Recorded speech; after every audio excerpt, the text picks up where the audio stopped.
So generally, when you get siblings, I mean, when I was a younger man, you know, you see, yeah, that was your goal, wasn't it? 2 sisters or something like that. Yeah.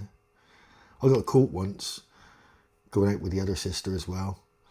And my excuse was, well, she looks a lot like you. I thought it was you. It was dark. And I got chased out by her dad. But anyway, that I digress. Usually when there's you know 2 brothers, 2 sisters, whatever, there's a clever one, there's a thick one, and sometimes there's just 2 thick ones. And so obviously I'm talking about Gary Neville,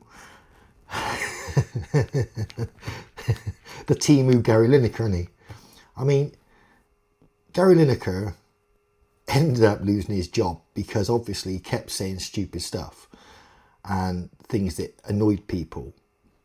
He had opinions that just didn't make any sense. He just clearly was just a lefty moron. He just, obviously someone must have been paying him. He must have been getting some financial benefit from what he was saying, because no one in their right mind could have the sort of views he had, especially with the background he's got of being a multi-millionaire, earning a couple of £1 million a year from just one of his jobs. You know, he's just an idiot. But obviously, Gary Neville has looked out there and thought, whoa, I'll have some of that. I'll have some of the Gary money. And dived in and decided to basically attack all the people. I mean, Gary was a football player. Not a very good one, he was shit. And he played for a crap team, obviously Man United.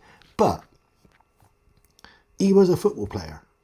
And at the football on the weekend, the people that fill out the stands are, you know, basically British men from the working classes.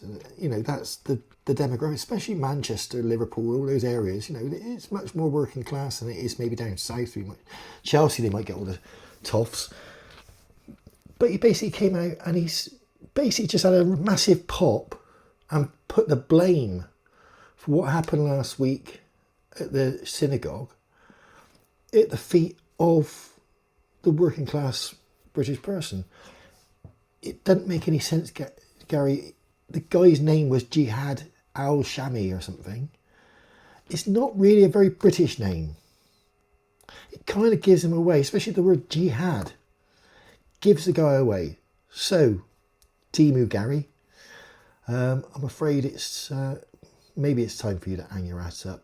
Go concentrate on building your hotels, whatever. You probably rent your hotels out, let's face it. You're probably just building some for the government. I expect you'll make Keir Starmer, innit? I heard you're very big in Qatar as well. That was a strange one. Someone ought to look into that. But there we go. TEMU Gary Neville.